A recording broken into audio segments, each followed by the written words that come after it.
All right. Here we are, the episode 30 of the late morning program with Namarasa.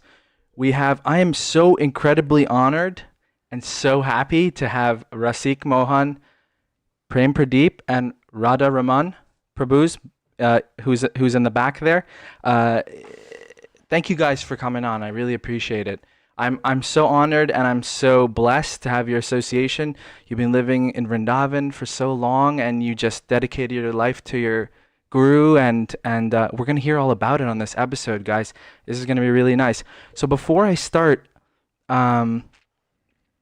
let's talk a little bit about you guys. I know you guys are monks and you're brahmacharis, and you don't like to talk about yourself, but I'd like to just ask you, what is your background like? So you've been living what have you been doing for the past let's say 15 years?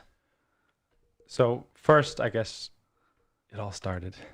My parents were devotees who joined the movement in the 70s, right after Prabhupada left, but they had come to some Sunday feasts, and then they joined Mount Kailash community in California. When I was born, they had already moved to San Clemente, Orange County, LA area. And then when I was 2, we moved up to New Braj, the Badger community. It was a great, wonderful community. We have continuing going on. We had about 200-300 devotees living there, and it was really, really fantastic. Right. So we grew up there. He also grew up in Badger. Cool. And, this is under the guidance of His Holiness Bhaktivedanta Narayan Maharaj, who's your gurus. Yes. When we were young, very young, at that time we would have Annakut festivals, Rath Yatra festivals. Before he came, Srila Bhaktivedanta Narayan Goswami Maharaj, Srila Gurudev, I was 9 when he came. He was 5.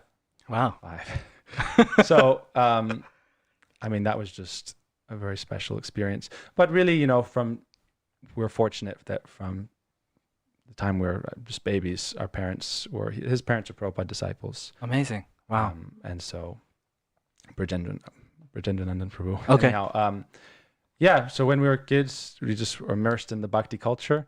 And then I was 9 and he was 5, our Srila Gurudev came, and it was just meeting. When you meet someone who really has that sweetness and spiritual gravity, you can just kind of feel the transcendental presence. And right. Every year he would come, and so it was like growing up as one of his children also. Amazing. And every year he told us to. He wanted me to grow up and be a brahmachari and serve his mission. So that's since I was 9. Every year he'd see me. He got Diksha when I was 10, Harinam when I was 9. We first went to Kartik. We would go to Kartik every year. Right. And then we finished school, and he said, okay, come to the mat and become a brahmachari, serve our mission. So amazing. Last 15 years, been doing that.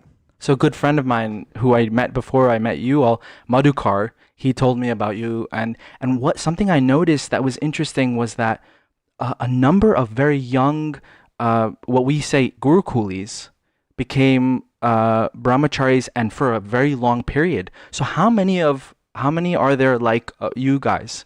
I mean, there's Madhukar and there's a few. Yeah. There's a few. Some people stay for some time and then go on to different things. But right. A lot of us, yeah.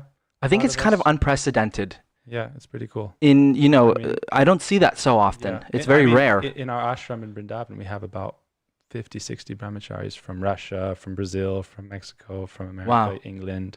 Amazing. So it's pretty far out, yeah. Amazing. So where did you grow up? Badger. In Badger. New Braj. Okay, wonderful. Wow, that's great. And so what are you doing? So you've been in Vrindavan since how long? So officially moved in 2005. And not just only Vrindavan, but Vrindavan, Mathura, Govardhan, Puri, Navadvip. Really the 3 dhams, Navadvip, Puri, Vrindavan. That's the essence for the Gaudiyas. So we would spend, part of the year in Puri, part of the year in Navadvip, and then majority in Mathura. And then in 2012, when we left the Keshaji Gaudiya Mat, we were in Puri, and then South India, and then we started the Radhakunj Ashram in Vrindavan. So tell me a little bit more about that ashram. It's really far up place. We have 200 Western devotees living there most of the year. 200? Yeah. That's amazing. I mean, on the C forms, that's how we fill it out. So it's really cool because for an Indian ashram, it's pretty far out, and it's very Yeah. eclectic. It's very diverse. You know, you have prasadam, and we have breakfast. Breakfast is crazy. We'll have like Chinese, Indian, Western, you know, bread, cakes, pizza, pasta. You know, sometimes, but the point is everyone likes to serve and cook. So, you know, we'll sit down with having prasad with people from 20 nations. You know. The reputation of that ashram is that the prasadam is very nice. Yeah, the prasad, the mood is there is that prasad should be for everyone. There's no question where you come from, who's your guru. It's just like, serve prasad. Very Right. simple. Prabhupada made it simple. Like, not only should no one go hungry, but people should want to come to, you know, take prasad and relish that Krishna's mercy. So we serve prasad every day to thousands of people. Like during COVID, we started feeding the villages, even the police and the hospitals and outside the ashram. For years, we've been feeding, you know, 600 to 1,000 people daily. And then during COVID, we've increased it. And now we just continue serving outside and inside also. So it's pretty far out. It's nice, you know, big kitchen, everything with wood and cow dung, very clean. During the COVID, very few kitchens were allowed to be serving the public like we are. And so the inspection people came, and Food and Drug, you know, in India, and they gave us top marks, like A+ marks, like, and said, you know, they increased our distribution. So it's really nice, clean, and everyone participates, everyone cuts up and cooks. We don't, you know, no one's hired. It's all just devotee run and devotee operated, and it's just free for all. The idea is that, you know, Lakshmi Devi, you know, Annapurna Devi, she gives, Krishna gives, and if you use what he gives to serve everyone, then she gives back. You know, Krishna is the proprietor. We are just the servants. I mean, to run an ashram with 200 devotees, that's not a small feat. Yeah, it's a big operation. It's a big operation. Wow. And lots of Thakurji. We have Panchatattva, Really? Radha Krishna, and Lita Vishaka. Mm-hmm. All the Guru Varga and Murti forms for the Prabhupada, Bhaktisiddhanta Prabhupada, our Gurudev, Srila Vamana Goswami Maharaj, and every day everyone gets full Abhishek and full Shringar. 2 different levels, though. Two different levels. Panchatattva's on the bottom level, and Radha Krishna on the other level. So we'll have Gaur Arti, and then we'll have Yugal Arti, and then, you know, and the Shringar prayers and the morning Amazing. and everything. It's pretty far out. So we have like officially like 10 artis a day, because it's like, it's good exercise. So with that, I have to ask you, what brings you to the USA? That's the question. That's why we're meeting you here. Because we're here. Otherwise we couldn't, right? Right. So yeah, I've been there since 15 years. He's been there 14, 15 years. I mean, since 2005, really. Mm-hmm. And we had no thought whatsoever of coming. I was trying to get Indian citizenship in January. Really? We were both trying to get Indian citizenship, but US, you know, if everyone is watching from the US, you know, they make it difficult, you know, surrendering your passport is a lot of money. And then they want to audit you for 5 years. And it's like, okay, go for it. I got nothing. You know, how much you want to audit, go for it. Right. But, you know, it's just like a lot of loops to jump through. And then, you know, that was kind of going on. And then COVID hit. And COVID's the kind of thing that kind of did you know, like you got a train going and all of a sudden someone changed the tracks somewhere ahead, and just, so everything kind of swerved in a different direction. But as that was going on, for all the Westerners to remain in India became in doubt. Basically, this ashram is a shelter for devotees who want to practice bhajan in India. But now visa status is getting, you know, a lot of Westerners, all the visas were, you know, basically canceled, and they get extended stays, but they're essentially exit permits. Really? Yeah, they're exit permits. So essentially, everyone's going to have to leave at some point. Who knows what's going to happen? Right. So that was one of the things. And then, you know, it's just for our Srila Gurudev, it's basically, it's, you know, the time came, I guess, to try to broadcast his glories and his mission, and Srila Prabhupada's glories and mission to our small capacity, to add to the family of everyone who's doing that already. Right.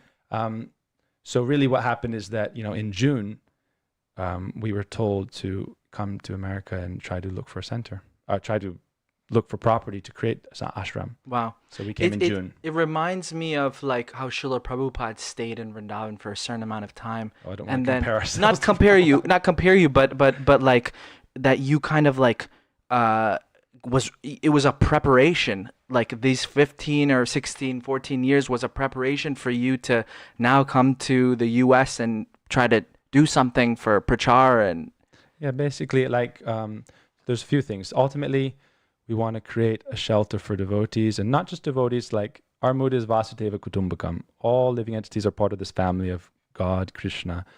And so to create an ashram is a place of shelter where people can connect with their spiritual essence and progress spiritually, and, you know, relieve their material burdens. So, you know, basically the idea is that, you know, every place should have somewhere that can facilitate that. So America, for our mission, it's something that we could do also. And there's some centers in California and in Florida and in Texas, but we didn't really have something on the Upper East Coast. Yeah, I was gonna ask you So why this area basically, specifically. we were thinking specifically this area was we were told, like, not just once, but like again and again and again, you got to do this. And it was like, well, okay, is it a test? Are they really serious? But it was so persistent and with so much confirmation from so many people that it was like, okay, let's do it.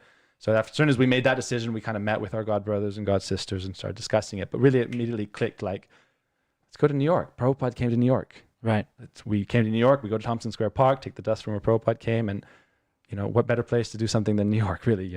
Right. New York, New Jersey. There's so much. I guess there's so much energy in the New York region, and we want to be. Not to criticize anywhere, but not dreamers. Rather, we want to be engaged in tangible, proactive Guru Seva. Right. And so I think there's a good energy for that in New York, and people are dynamic, and people are open-minded also. But ultimately, why we start in New York? Northeast. It's good. Start in Northeast, then you can go. Yeah. Stop and start on the around. corner. And yeah. I mean, what is your feeling after? I mean, so how long have you been out of Vrindavan now? 3 months. No. 4 months now. So I lived in Vrindavan for some period of time, and when I left, I felt kind of lost, to be honest. I mean, I didn't have a mission like you guys did, but my mission was like to get married and to start my grahastha life. But what is your feeling now that you are out of Vrindavan? Well, I've had different situations at times that I was leaving. So like 2016, we came to get just our visas again. You came back to America? Yeah. Oh, okay. So like you First said time in about like having 10 a years. mission, Right. that didn't really feel like a mission. That Okay. was like just sitting around, and it was actually kind of miserable. Right. But no, what you said is true. When there's a feeling of mission, Right.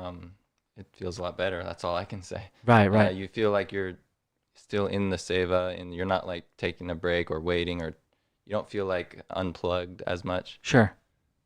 Right. Yeah, same for me. Like, basically, if you're connected to Guru Seva, especially as a brahmachari, you have to be, because otherwise, I guess, the Grahastha Ashram is wonderful because it gives you purpose. And if you're a brahmachari and you don't have purpose, and the Grahastha Ashram, Bhaktivinoda Thakur said, it's the support of society. It's like, there's different perspectives to everything, but essentially, I mean, Grahastha Ashram supports society. That's a mission. Yeah. That's a mission. And, you start with the nuclear family and the community immediately after that, and then serving society. Essentially, as brahmacharis, we should serve society as well. So we do it from our position, and we all have different roles, but having that sense of purpose and mission is something that gives you something to wake up to.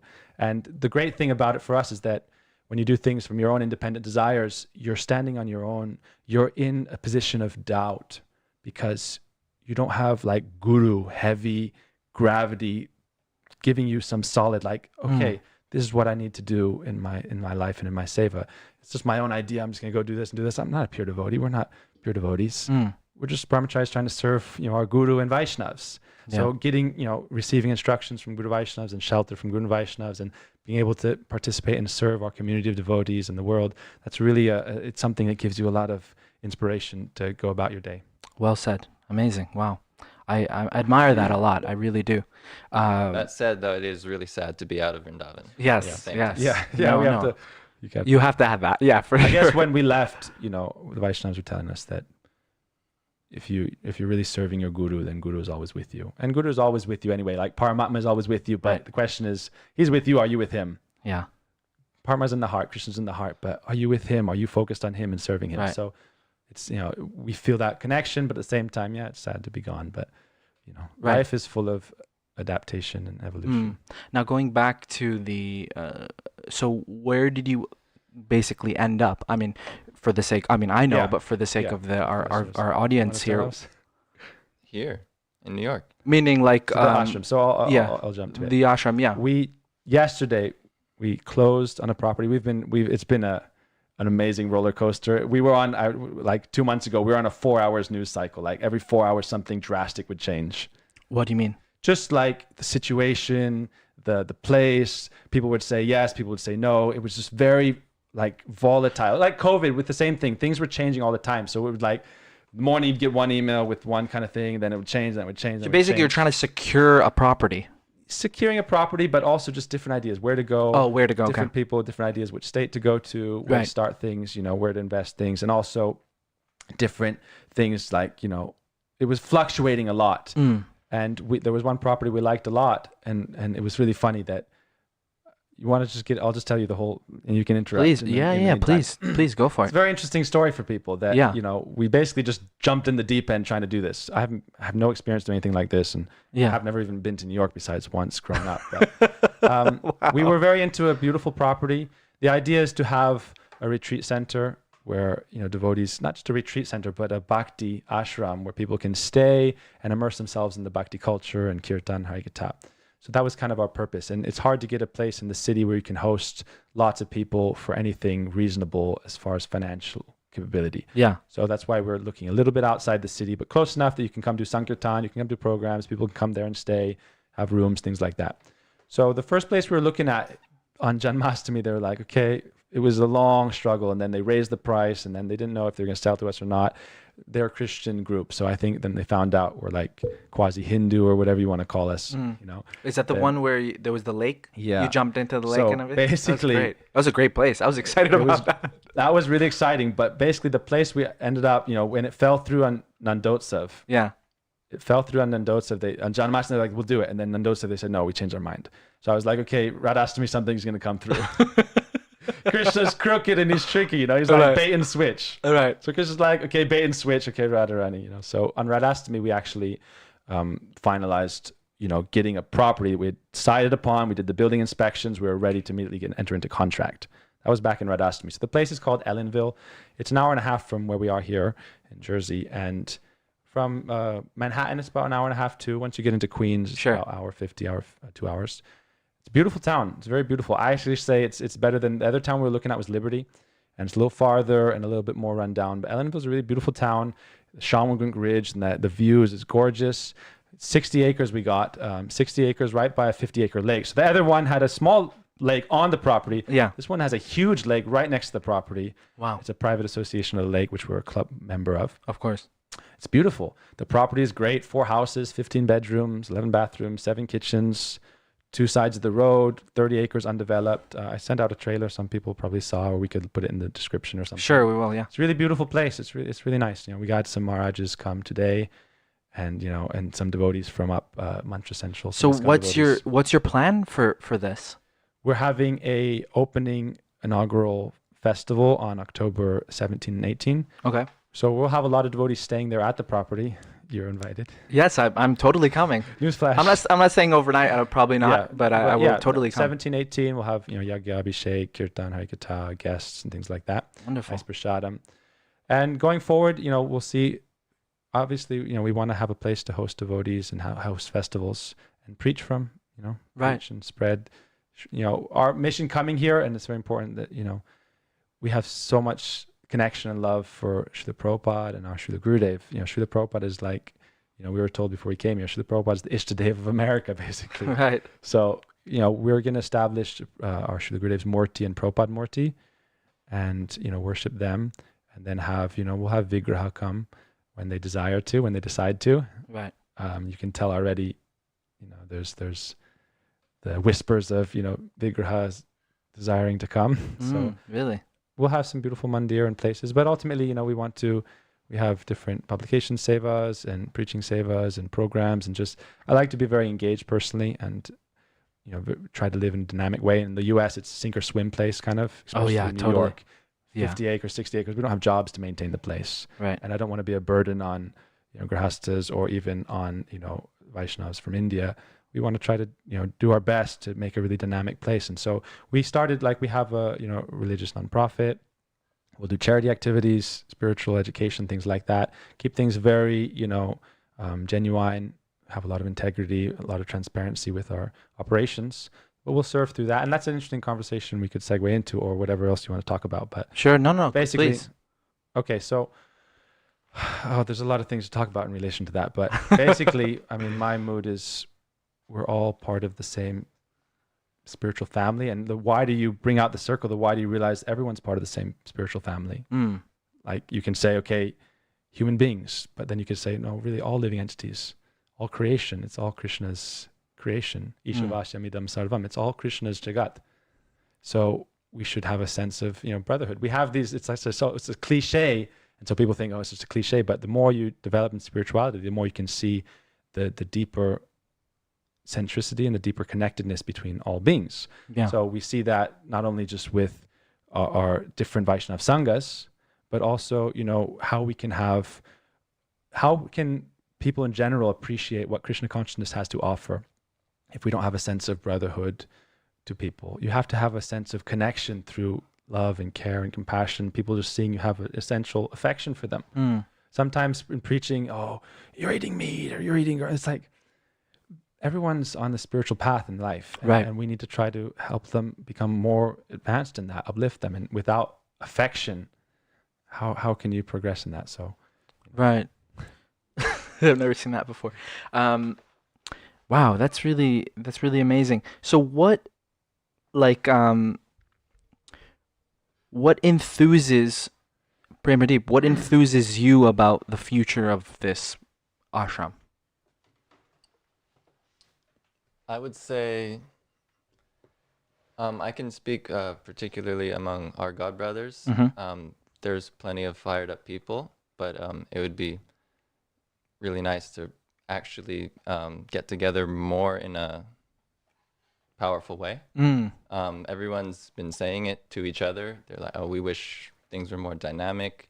When Gurudev used to come by every year, or we would follow him around. I mean, yeah, it's amazing. But, that's happening less because Srila Gurudev left. Right. And everyone's expressing I would really like to do something, but hopefully this is a way to do it. Interesting. It's a good point. Something that I find interesting is that this is a project that is fully, the catalyst for this project is second generation devotees, you guys. And that's super inspiring to me. Like for someone like me, for me to kind of take on an ISKCON project, it's like a lot of red tape involved. Just when it comes to and this is not a criticism. This is just the size of ISKCON and it's kind of like you have older devotees in charge. So to give away that responsibility to the younger devotees requires some type of faith in them and things like that.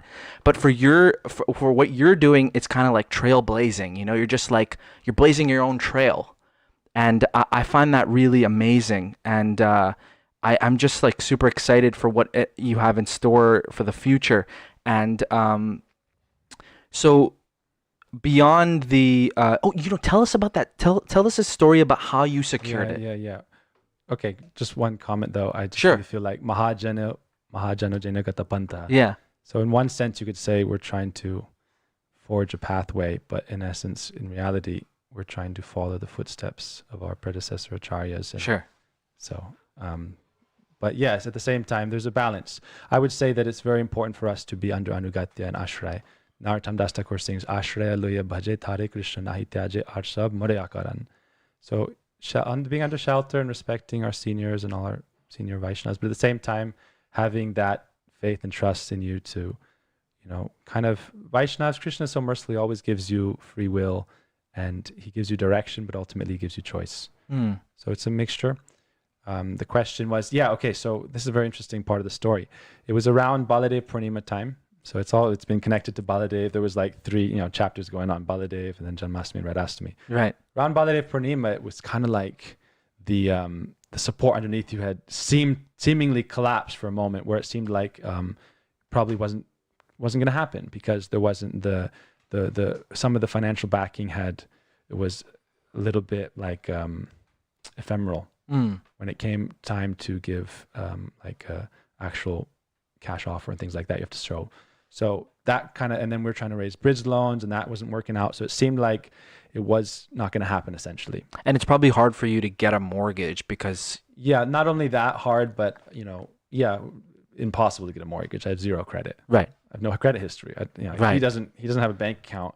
Right. And it's hard to get one because they're like, well, you don't exist. They're like, show us your social security card. It's like, I really don't exist. He doesn't exist. He's off the grid. I'm been in starting this to since get I on was a little I'm kid. trying to get on the track. That's And, so funny. So yeah, there's no question of mortgaging it. And so it wasn't going to happen essentially. And then right around Baladev Purnima, my friend, I won't name drop, but his name, okay, well, yeah, he doesn't want me to name drop, but it's connected to Baladev. Sure. It starts with Ba.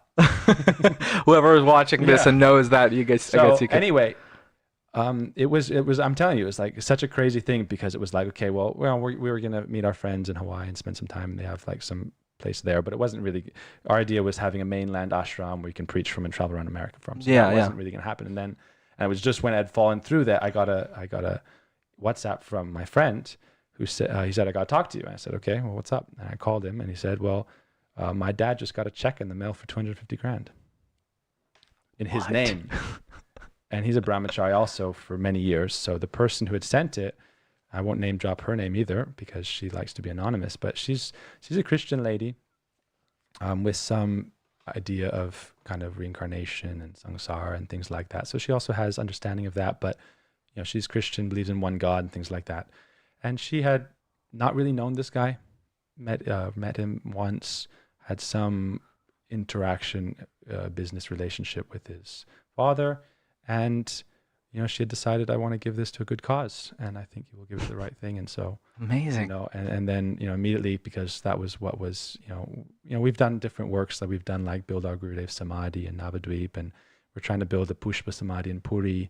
There's always things going on that Lakshmi can go to serve essentially, but this was obviously clear that actually the craziest part of this story, and it's a very crazy story, beyond the fact that she's not a devotee. I mean, she's not a Hare Krishna, and she hadn't ever, I talked to her the other day and it was like, what are you going to do there? I said, kirtan. She said, what's kirtan?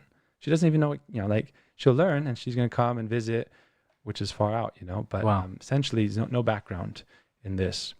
And we were exactly 250 short on our offer, exactly. And that just, I'm telling you, it's like crazy story. I've told these people and everyone says it's the craziest story they've heard. No relation. And right. The guy's in India. And it came in Massachusetts. So it's a very interesting story. And it was, for us, it was like like when, you're like, you're on your 11th hour and you get like an adrenaline shot. It's like, not an adrenaline shot, but it's like, okay, game's on. Yeah. Game's on. So that was around Baladev Purnima. And then the other place was still going on. And then ended up, we got this place. When I was first looking, we spent 3 months looking all over.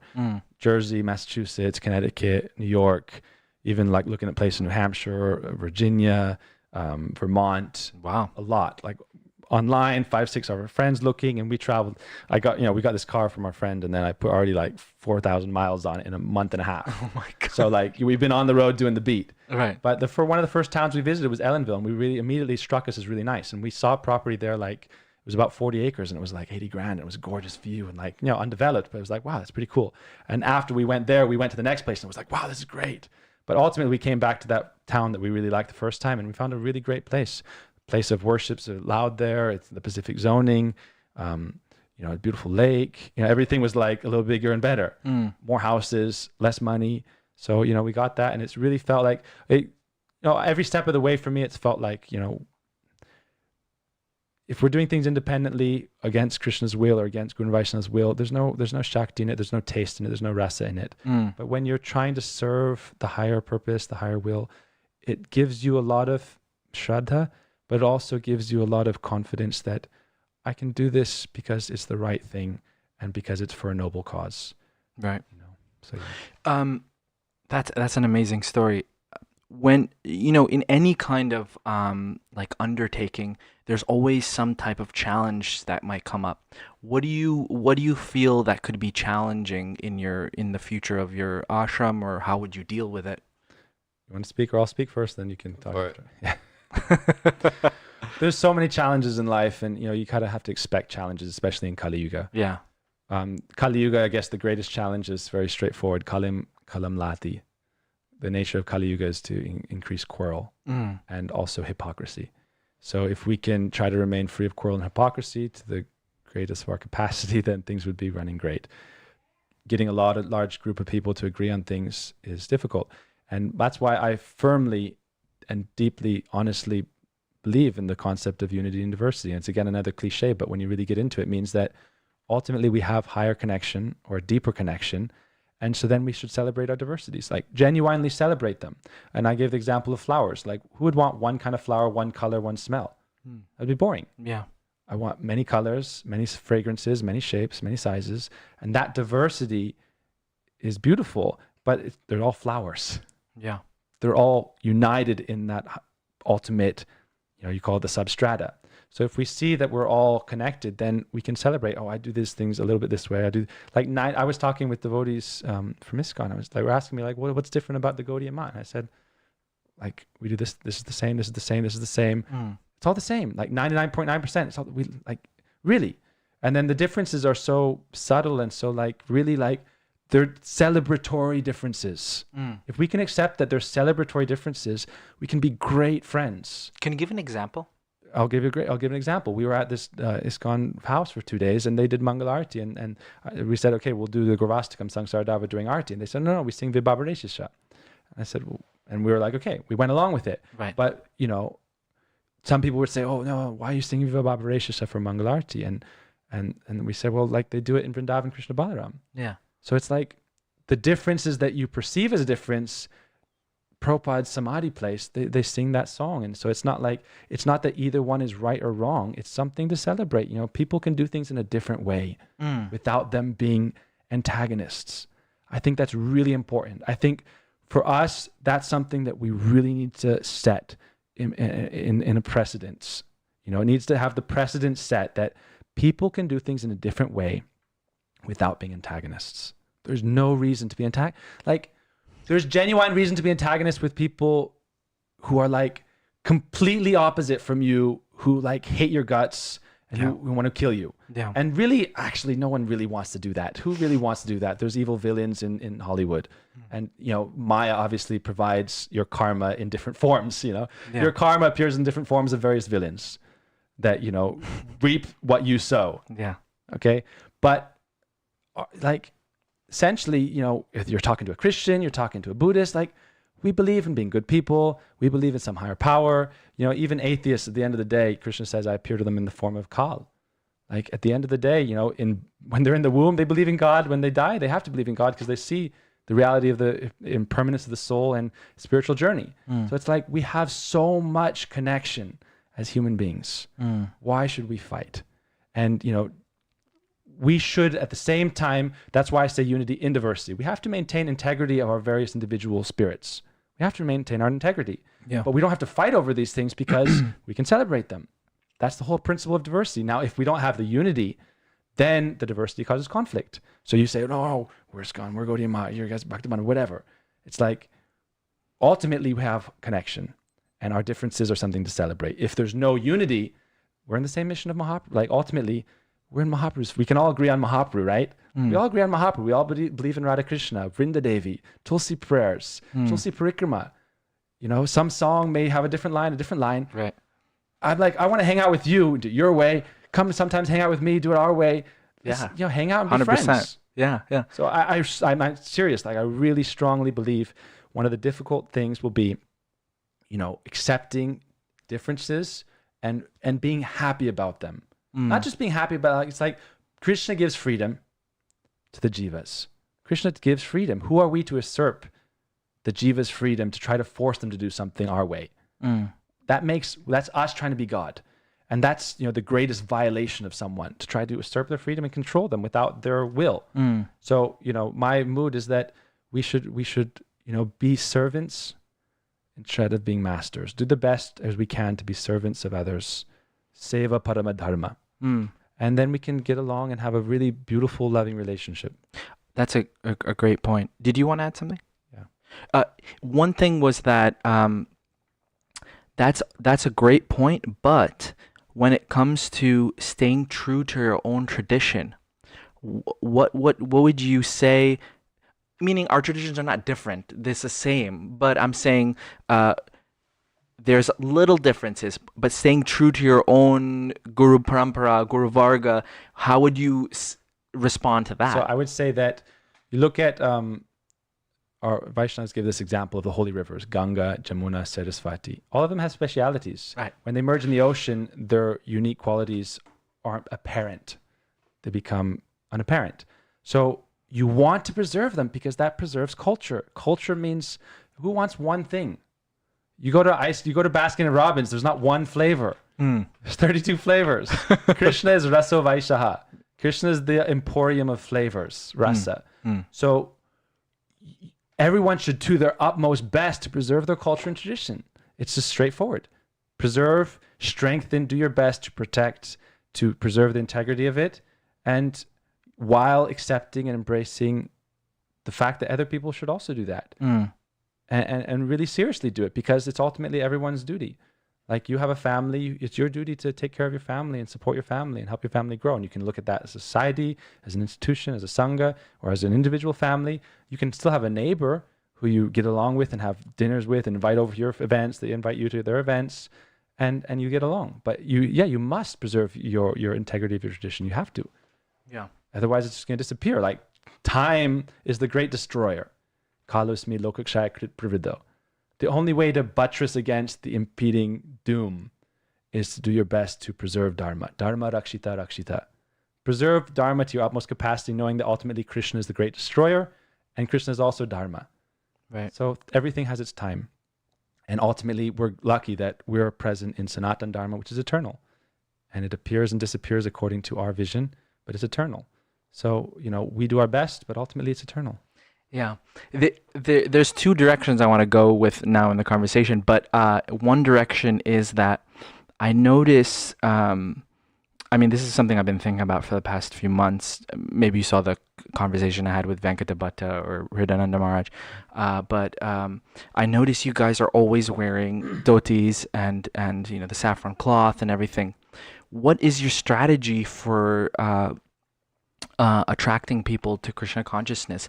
Is it changing anything about your dress, or about the presentation, or making it less Indian culture or less Vedic and more Western? Like, you guys are second generation devotees. This is what you grew up with. This is what you know. Same with me. This is what I know. But now that you have a ashram and now you're trying to grow, you're essentially a preaching movement now, you always were, but now really, like, you're out of Vrindavan, you're in the Wild West, What is your strategy?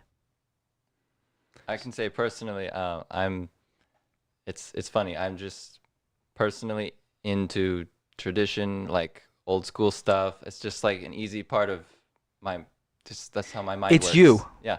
I know personally, I like to wear dhotis and everything in public, and it's like, this is my culture. This is like, and I think people see that and they're like, okay, he's real, and that might attract realness from them, Totally. But no, I do understand why people would think, oh, it'd be better to dress like Western style when you meet this, and I can understand that. But for me, it's just I'm just so hardwired to love the old school stuff. Like, for example, smartphones. I'm like, sure, I'll use them. It can help with seva. But personally, it's just like, they didn't have smartphones even a few years ago. Yeah. People had to use their brains, That's How old are you? How old are you? I'm 29. 29. Okay, yeah. We were all alive when I remember when I first got my smartphone. One devotee, I was living in Vrindavan at the time, and he had come and brought a smartphone to Vrindavan, and he was showing me. I was like, "What is this? Like, why? What do you do? What's an app?" And things like. I could totally understand what you mean, but some people, their whole lives have been with internet and smartphones, and I feel like we're very blessed to actually remember times when there wasn't that, But yeah, but I'm just saying, like, that's just how I naturally am. Sure. I like it, like, we didn't used to have this, so I like the tradition, Right. That's real, and I think that what you said about it would attract sincerity from other people because that's what you are. You're just being yourself, Do you feel like the same way? I have some interesting thoughts on it. Basically, naturally, Krishna West, it's like, don't force people to be anything necessarily. You should support and encourage the tradition while also just being yourself. And in the West, it's kind of natural to wear the clothes that people naturally wear. And so Sure. it's almost like something that's organic. You don't have to create a dogma around it. Right. So let it organically happen. And at the same time, every religion has its traditional dress. It's, ancient traditional food and things like that. And that's also something that usually comes from their rich cultural history as well as their scriptures. So for us, it's like Pitambara Darashragvi Shakshan Manmanta Matmanta.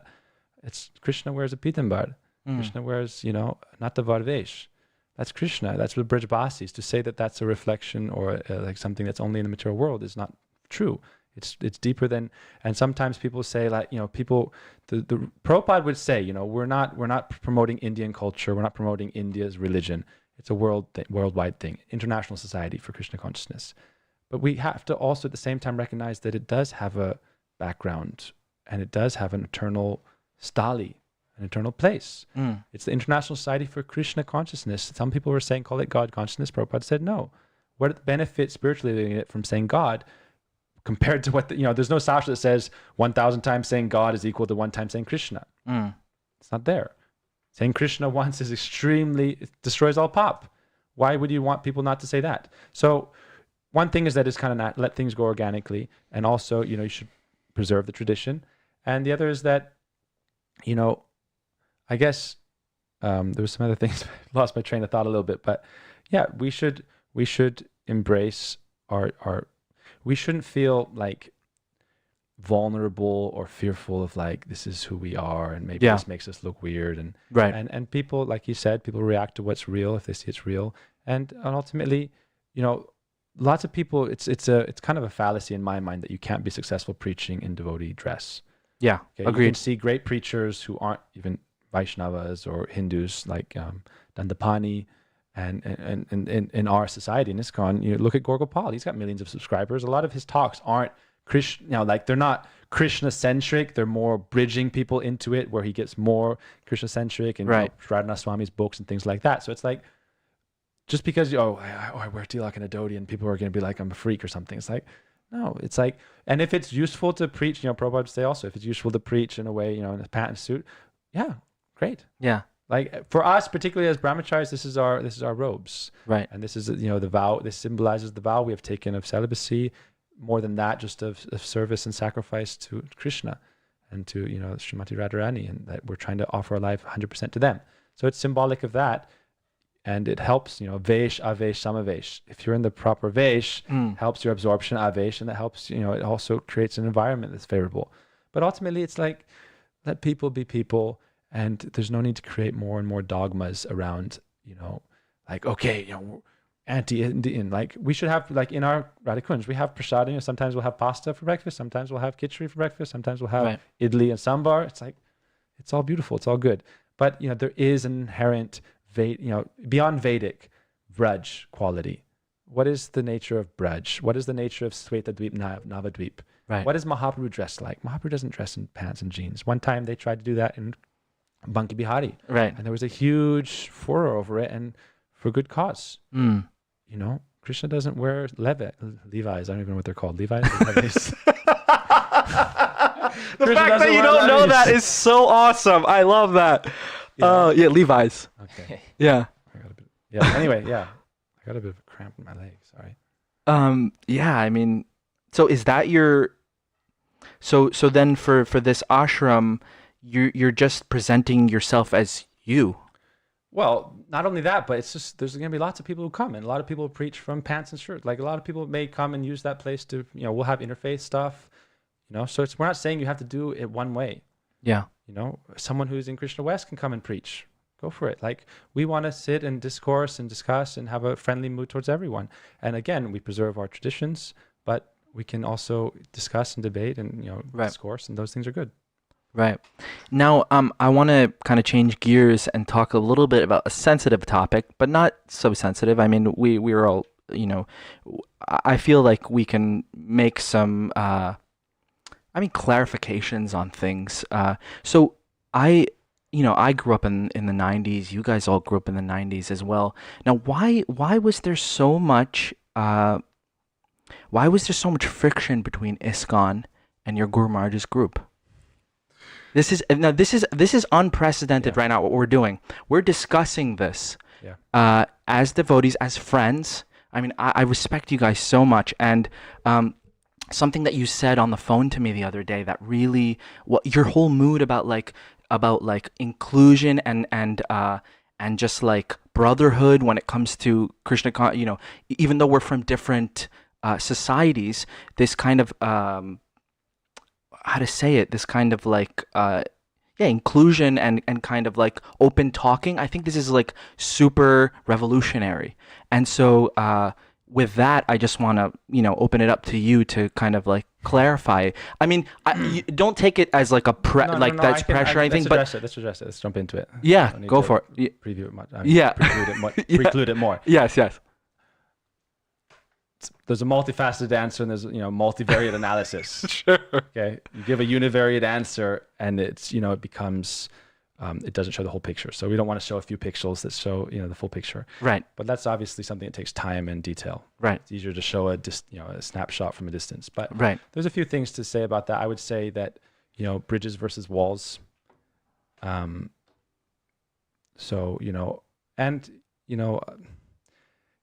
Basically it's hard not to speak from our perspective.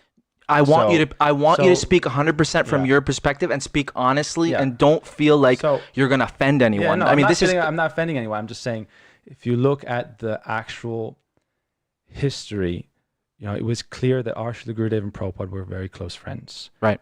A lot of the letters were lost, whether purposely or not. A lot of the letters were lost. There was a long history of interchange of letters between Srila Prabhupada and Gurudev. And, when Prabhupada was in Mathura, they brought him specifically, Gurudev and our Gurudev, like, oh, he's in Vrindavan, he's in Mathura, the Holy Gali. They went and said, no, you have to come and stay in our ashram. They were brothers. When we started the Gaudiya Vedanta Samiti in the 40s, he was a founding member. Prabhupada was. Yes, so the Gaudiya Vedanta Samiti in the 40s, there were 4 founding members. Prabhupada was one. He was the chief editor of the Bengali magazine and the Hindi magazine. And then, and it was his mission by Bhaktisiddhanta Prabhupada to go and to preach and, revolutionize preaching in the West, the whole world, which he did. And during that time, because now I'll say from what I've learned and what I believe also is that Prabhupada was right from his side to put a wall up between some Gaudiya Mat, and ISKCON. He needed to. Right. The Western devotees were new, and they needed a central figure. You need a central figure who is your spiritual authority, so everything is not confusing, because everyone has different ways. And so starting something new, you can't have 20 founders, because every one of them is going to have a speciality and a special way of doing things. Right. Prabhupada needed to do that. On top of that, not all of the Gaudiya Mat was favorable to Prabhupada, because there was a revolutionary thing about Prabhupada, which is something awesome. Like, we really love Prabhupada for how he was, and simple things. And actually our Gurudev, it's another sensitive topic, but he was part of this Vedanta Samiti Society as the vice president for 60 years. And then because he was allowing women more roles, they kicked him out as a board, and made many complaints. As the more, I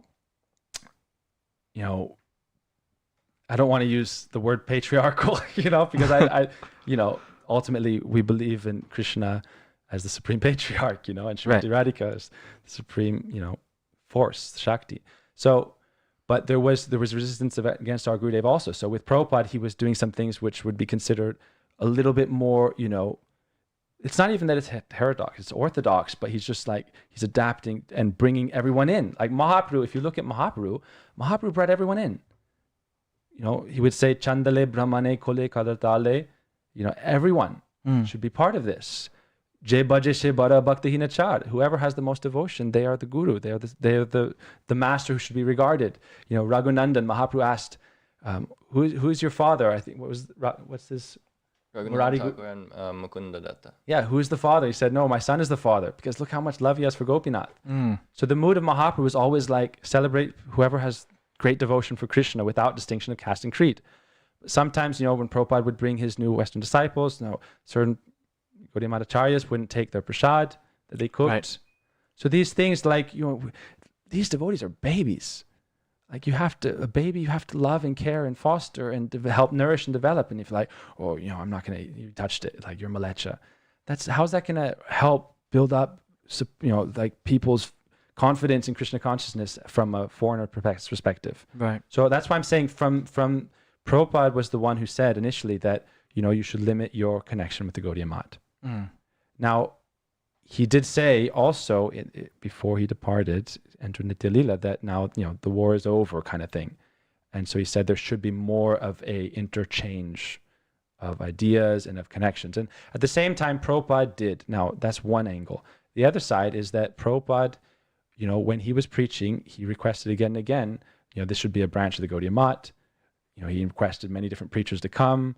Our Srila Gurudev requested to come, different preachers. Everyone is ultimately, strapped and busy trying to maintaining their different organizations and societies. So, it wasn't possible to happen. But ultimately, Prabhupada, he created he was the founder Acharya of his society. So there's two things. One of the sensitivities from ISKCON's side is that there's not a proper appreciation from the Gaudiya Mat for Prabhupada's position as founder Acharya of ISKCON.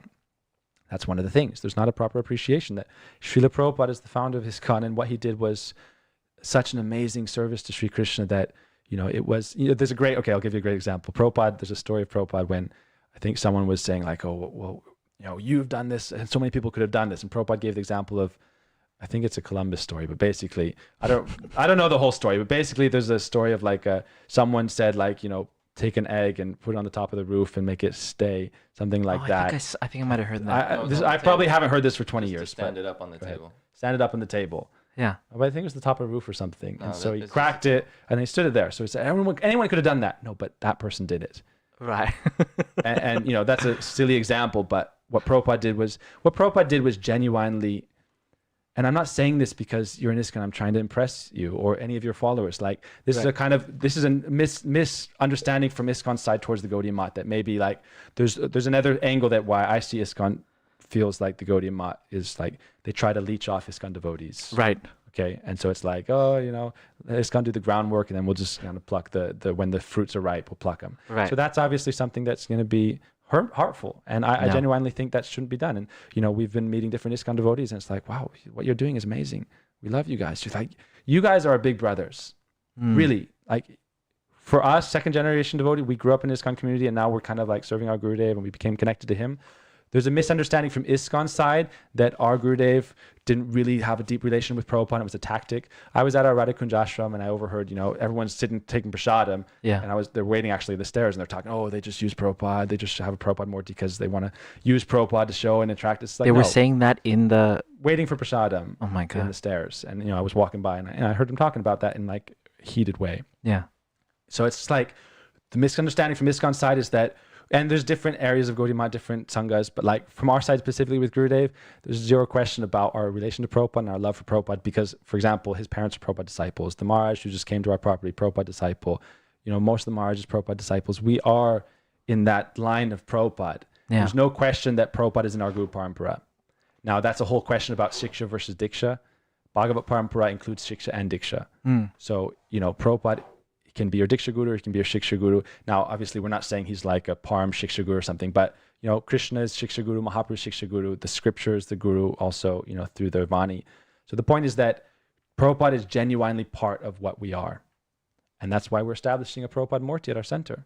Right. And if people were saying, oh, you're trying to do Prabhupada Murti to attract this kind of people, it's like, you can think that, but I genuinely have such a deep connection to Prabhupada. We go to Prabhupada Samadhi all the time in Vrindavan and pray to Prabhupada and genuinely have such a deep love and relation with Prabhupada. So there's different Gaudiya Mat sanghas. And I will say that Prabhupada did what was necessary because Prabhupada's Guru. Guru does what's right under Krishna's direction. Otherwise, he's not a genuine, pure Guru. So what Prabhupada did was necessary, and that was something that happened. Prabhupada did for a reason. With our Srila Gurudev specifically, before he departed, he would come back and forth every day to Vrindavan. Prabhupada would bring him, this is in the record, he would send a taxi and Gurudev would come and Akinchan, another Maharaj would come and do treatment for Prabhupada and they would speak and they would have very deep connection. And Prabhupada asked him specifically to help take care of his disciples. So our Gurudev, if people say our Gurudev just came and tried to leech ISKCON devotees, our Gurudev followed what he says, my Shiksha Guru and Priya Bandhu, my Shiksha Guru and dear friend. He said he followed his Shiksha Guru's instruction, which was to nourish and take care of his devotees. And Gurudev never wanted to be the Acharya. ISKCON devotees at some point, offered him to be a guru in ISKCON, and he declined because, there's other sensitive kind of doctrinal issues about the jiva and things like that, which ultimately, okay, that's a great discussion. Right. But, maybe a can of worms that. Yeah, totally. So we don't run too late. But really, like, yeah, that was like a sound No, effect. no, no, That was no, a sound no. effect moment. You know, can of worms sound effects. No, not that one. No. Okay. I guess that Okay. one. Anyway, that goes back to the Unity University thing. But Yeah, basically, our Srila Gurudev had a very deep connection to Prabhupada. Our Param Gurudev gave Prabhupada sannyas. They were very close. You know, Bhakti when Pragyan Bhakti Keshav Pragyan Maharaj. Keshav Maharaj, when he left, Prabhupada was in Seattle. Prabhupada had everyone write a letter signing, you know, to offer, you know, their prayers and their condolence. Wow. And Prabhupada, the people who were there said Prabhupada was weeping inconsolably. Wow. That his sannyas guru had left. And I think the thing is that with real Vaishnavas, it's more than a formality of initiation, it's a spiritual connection. So with our Gurudev and Prabhupada, that spiritual connection is shown in their letters that still do exist. And people who say there wasn't a bunch more letters, I know specifically the person who found a huge, because Satsvarup Maharaj was looking for the letters to write his Prabhupada Lilamrita. Right. And the devotees found it for him, and it was a bundle, probably 200 or so. Yeah. They were all lost. And, you know, a lot of the time from our side, those were, you know, subdued, the ones that were there. Now some of them have been included in the Vedabase, Bhaktivedanta Vedabase. So there is a relation. And Prabhupada said we have a, you know, a spiritual relationship based on, you know, spiritual, like love. I forget the exact words, but it's there. You can find it. And so they have that spiritual connection. They're ultimately all in that spiritual family of Krishna. They're all associates of Krishna. We have that faith that, you know, there is Sadguru. Mahaprabhu always said, understand the difference between Mukta and Baddha, Falgu and Yukta. Pure liberated soul and conditioned soul, and appropriate renunciation and false renunciation. Yeah. Mahaprabhu gave those instructions. So someone who's like a liberated soul, if they're in the same sampradaya, they will have some kind of spiritual connection. And once you get into sampradayic topics, it's like in the spiritual world, there's Svapaksha groups, Vipaksha groups, Vajatiya groups, Vijatiya groups. You know, I would say it's undeniable that our Prabhupada and our Gurudev are Svapaksha groups. They're Svajatiya. That means there's a spiritual, transcendental, eternal relationship. Right. And, Wonderful. And, you know, that's just a few minutes on it. We could talk more, but I Sure. think going forward, I think there was a talk between our Gurudev and many ISKCON leaders in Los Angeles back in the early 2000s. From our side, I didn't give our perspective as much as well. Our Gurudev was banned from all ISKCON centers in 94. And, you know, when he would come to the West, some people would let him see, but they wouldn't let him, you know, see the deities in some places. Our Gurudev was very genuinely hurt. He said at one place that, you know, you can let a Hollywood star come, a starlet come, you know, with questionable, you know, character and things like that. Not with everyone, but certain, you know, Of course, yeah. And he said, but I'm not allowed to come to take the foot dust of Prabhupada. And he said, you know, he So said that sad. I've come to America specifically to take the foot dust of Prabhupada. He said, I've come here because Prabhupada called me here, Mahaprabhu called me here, and I'm serving him. And so he was very hurt that he wasn't, you know, welcome. And you know, it wasn't that he hadn't helped and trained many of the senior leadership in ISKCON for many years, from the 70s forward, from the 80s, you know, into the early 90s. And then, you know, certain things, and ultimately, okay, I'll say this because it's a good topic and it's something that will be useful to devotees, I think. I think so. I mean, so I would say this yeah. also, again, going back to the other side. I'm trying to play both sides here a bit. Sure. Not play both sides, but give some kind of multivariate analysis. Yeah. A lot of people who are followers of Srila Gurudev were very rude and acted inappropriately towards senior ISKCON leadership. You know, like, oh, who are you? You know, demeaning them as if they were not Prabhupada's representatives. Not as if they were not, but like not properly respecting and honoring someone in a position of respect and honor. Right. Mahaprabhu said, Jive Saman Deve Jani Krishna Distan. Honor all living entities. But specifically, like a learned person or a respectable person, a guru figure, if you don't honor them properly, that's a dishonor, that's anadar. And it's something that is hurtful to your own spiritual life, and it causes division. And so, you know, from that side, it's like they, you know, act respectfully towards everyone. And, you know, from the other side, they felt like, you know, okay, they didn't properly accept our Gurudev. And, you know, that led to different things.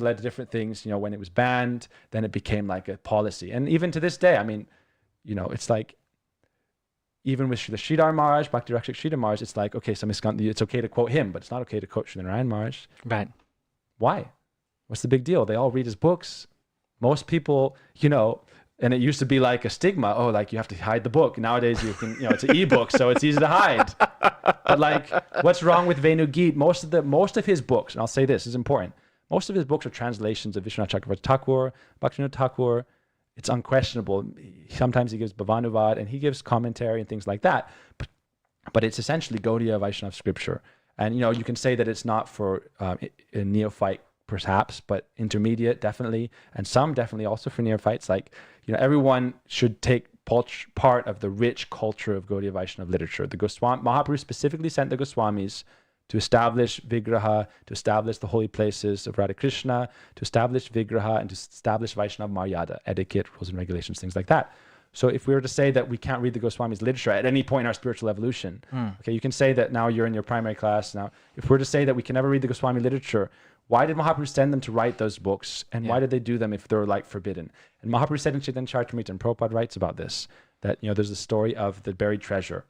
And, you have to have the guru figure tell you where the buried treasure is. And go to the south, go to the north, go to the west. It's in the east, and there's where you find it. This is how you get it. So that buried treasure for us is our Gaudiya Vaishnava literature. And so our Gurudev would present that literature, and people would be like, no, you can't read that. It's, something like something or other. But so, there's still a bit of a stigma. And I think gradually we can break that down without, now this is the doubt, they're going to try and steal. Or look, if we can make more brahmacharis, like when the devotees come to our Radha Kunj from ISKCON, it's like, okay, who should I take initiation from? Go to Radhanath Swami, go to Indradun Maharaj. Like, seriously, genuinely, we send people to other, and it's like, really? What's the big, like, if they perhaps come from Mumbai or come from Vrindavan, perhaps from ISKCON, and say, I want to stay some time and train up, where should I take initiation from? Go there. There's no like mood of weird like competition. It's like, Krishna sends everyone to who they're meant to be with, and we should try to foster and nourish that. So I think if we kind of clear up that a bit and ultimately have this mood, I'd say, and I don't want to go on too long, but it's a no, please, question. this is great. And we can perhaps go back and forth more, but no, this is our good. mood is this, okay? Yeah. As what we're doing here, we're not, saying that we're Gaudiya Mat. Gaudiya Mat, established by Srila Bhaktisiddhanta Saraswati Thakur Prabhupada, it's like our spiritual father figure as a Sangha society. Ultimately, what we are, in essence, is connected to that because it's the parent and the child have, a very deep connection. Yes. Umbilical cord connection between the son and the mother, or the daughter and the mother, or even the father. So the point is that, like you look at Krishna and Brahma, for example, there's a deep connection. And with ISKCON also, because, with ISKCON Gaudiya Mat politics, I feel like sometimes ISKCON, the Gaudiya Mat will have like a superiority mood, like we know how to do it exactly the ancient way. And then, ISKCON obviously bigger, more successful. So they have their, strong cards. So there's kind of this game going on. Yeah. And we don't want to participate in that game. What we're doing is, how I feel is that Gaudiya Mat is like our father, ISKCON is like our big brother, and we're like the little baby. And so we want to see the big brother to be successful, the father to be successful, and also to have a friendly family association. Like we should be having a mood of ultimately being family, ultimately being associates, associated, affiliated, and then we can have, okay, I would say if there's a little bit of cross-pollination, what's the harm? Right. If there's a little bit of cross-pollination, what's the harm? Yeah. And the danger of not having a wall, of having bridges, is cross-pollination.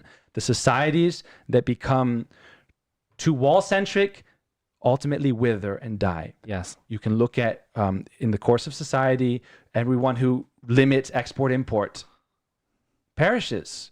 So we're afraid of cross-pollination between societies because, he came from ISKCON, then he's initiated by a Gaudiya Mat guru. Or I was training up this person, then he became initiated from that person. Okay, Krishna is the controller. Krishna is the guru. I'm not the guru. Krishna is the controller and guru, and we're just the servants. And so if there's a bit of cross-pollination, that's life. I feel like the lines in the future will become more blurred. Like the divisions will be less.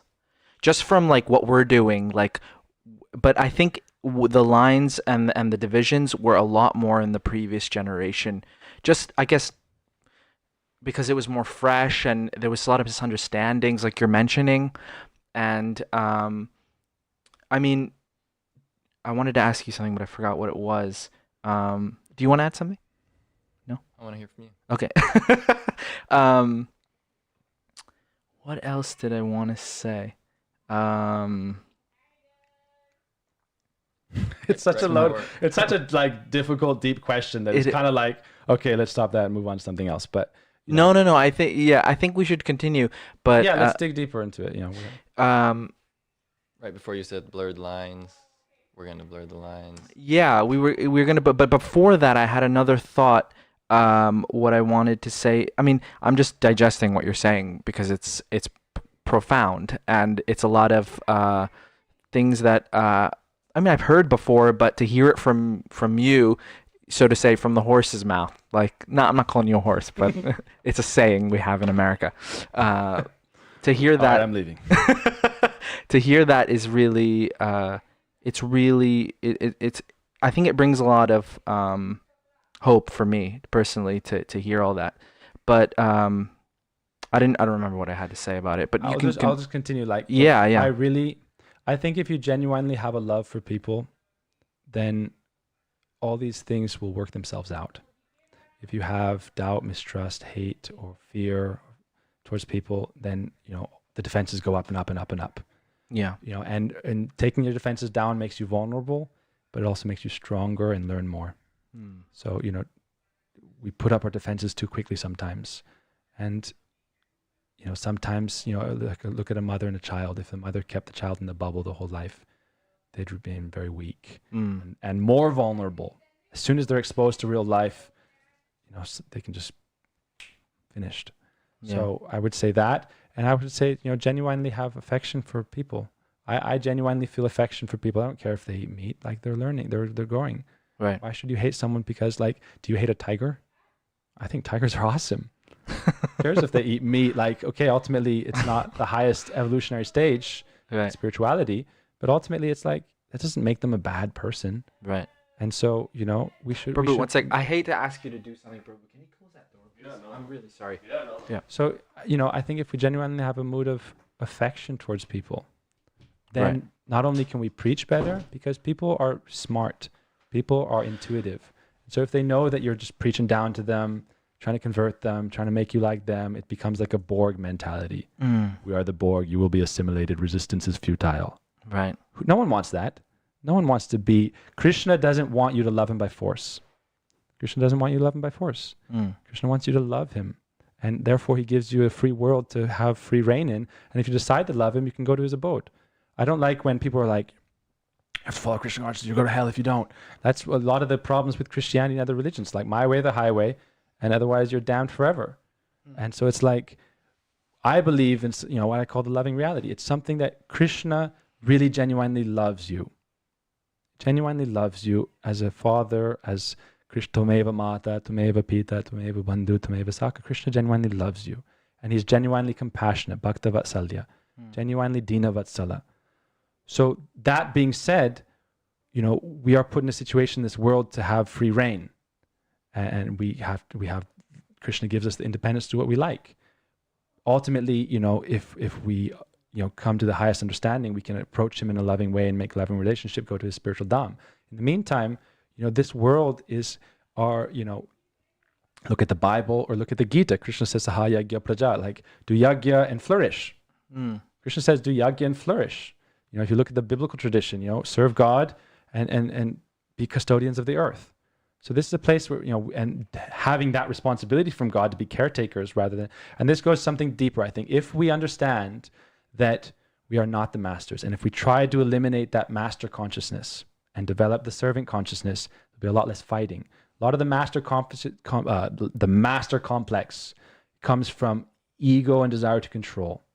And if we can gradually, erode that at the edges, gradually, rust away at it, eat away at it, then, we become in the mood of a servant of Sri Krishna and try to be a caretaker and a provider and a supporter of others. Like, for example, what I'm trying to do, not in essence what I'm trying to do, but what is essentially reality. And, you can look at reality in a way that it's a place where it's just a fight for survival and for survival of the fittest and, dog eat dog worlds. Yeah. Rat race. And that, if you want to live in that reality, you can. And that is a facet of reality. But ultimately, my understanding is that Sri Krishna is the loving reality. He loves us. This is a place where we get to exhibit our free will and ultimately come to a loving relationship with him. We are not the controllers of anything. We are controlled by karma. We are controlled by the three modes of nature. Prakrite kriyamanani gunai karmani sarvasa hankar vimudatma karta hamiti manyate. I am the doer. That's my ego. That's my false ego. And so if we think that, like, for example, institutionally, this is Sri Krishna's proprietary property. It's his intellectual property. Yeah. And it's Srila Prabhupada and Srila Gurudev's. They are the progenitors of this. And we are just the humble servants, because as soon as we start getting the master complex around a sangha, around an institution, then it becomes, a mirror of us and are trying to will our, will to power over it, like Nietzsche talks about. So I firmly believe that if we have this mood, even like as an organization, this goes into a very deep topic we talk about a long time. At the top of the hierarchy of the organization should be a very rock solid conception that this is a transcendental entity. There is a material, substance that is, what is holding Dharma Rakshita, holding tradition. There's an organization. There are board of directors. There's GBC. There has to be that. Prabhupada set that up. Without that, there's just anarchy, and that means there's no order and things can't prosper. There's the balance between order and chaos, the Tao. Right. You need to have order. You need to have freedom. The order should support creativity. The order creates a playing field where people can, walk down the street without being too afraid of, just being destroyed or something crazy happening. So the order supports creativity when it's proper. But, ultimately, Krishna gives freedom. We should provide freedom to people. We shouldn't try to overtly control them with rules and regulations. Instead, try to serve them with love and affection. Automatically, they'll be controlled. That's the secret. Like, how does a mother control the household? She's the mom. She loves you. She cooks for you. She takes care of you. She's the boss. Mom's the boss of the household. If your dad doesn't love you, you're going to rebel against him. Right. So serve with love, everybody, love and affection, and try to erode that egoic tendency to try to be the master and the dominator. At the same time, we have to take decisions. We have to take leadership responsibility. But at the top of the pyramid of the hierarchy of the institution or whatever it may be, always understand that Sri Krishna is the supreme proprietor. Ishavasyamidam sarvam. We're just the caretakers. As soon as we start thinking I'm the boss, it's my thing, my way or the highway, things are going to immediately start to become gradually, incrementally corrupted. I hear a lot of broad-mindedness and maturity in what you're saying. Where did that come from? Just witnessing. Because fighting. not everyone Witnessing speaks fighting. like this. What's that? Witnessing fighting. Really? Witnessing conflict. Like within division, within just everywhere. Look around. Yeah. There's a thing to like. I think being a member of a team is a good thing because it gives you something to be. You're part of something. Right. It's good. But at the end of the game, you shake hands and you love each other. Yeah. So competition. I believe in competition. Competition is a good thing. I believe in free market. And if you want to get into the details, there's a balanced perspective around that. Yeah. But essentially, people should have a freedom to thrive. Right. And they should feel an enthusiasm in competition without hating your opponent, essentially, because they're not your opponent. You're playing a game together. We're playing a game together in this world. It's a leela, it's a sport. So, someone takes the role of antagonist, protagonist, but it's still ultimately a sport. And I think the maturity comes just from, deep, who knows, but I try to live in a way that you can see beyond those superficial tendencies to divide and conquer, because ultimately it is a bit of a divide and conquer game. These are the bad guys. We're the good guys. Come to our team and listen about these guys. They do this, they do this, they do this. They're full of this. They're that. That's wrong. That's wrong. That's wrong. That's wrong. Who really knows? Not only who really knows, like they say, you can believe something 99.9%, but you believe something 100% absolutely, you're fanatical. You should believe something absolutely, but like ultimately, don't let it make you fanatical. And at the same time, just ultimately, what I guess I'll just stop it at this.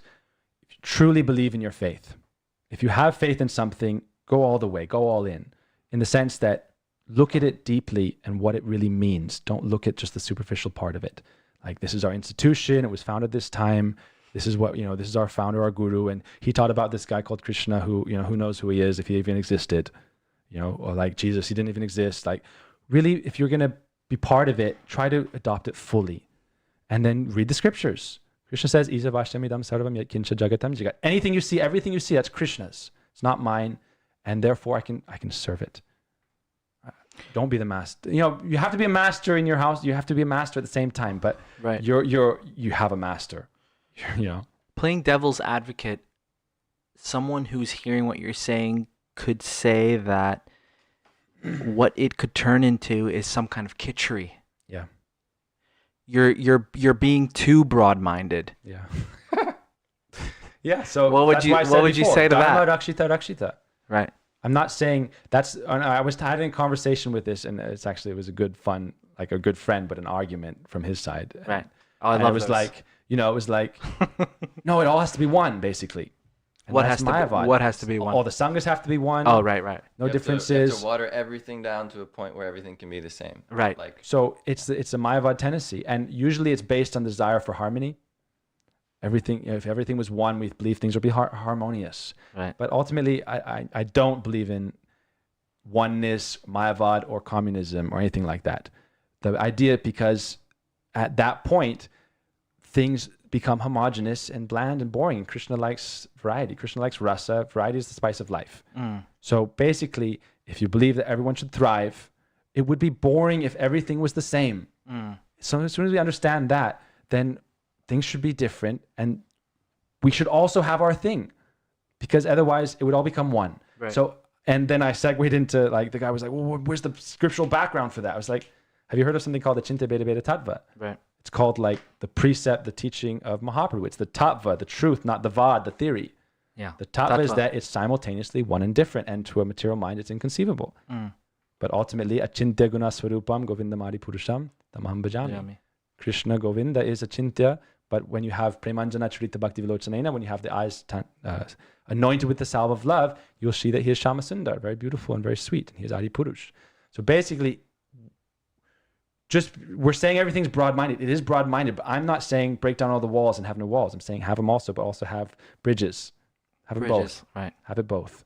Have your integrity, protect your culture, specific tradition, while also allowing everyone to you don't have to feel threatened when other people thrive, because everything if there was only one car brand, it'd be boring. There's only one type of ice cream, it'd be boring. Only one type of people, it'd be boring. There's a lot of different things, and that's because God wills it that way. And so trying to homogenize it all makes it lose its essential quality that Krishna has given it.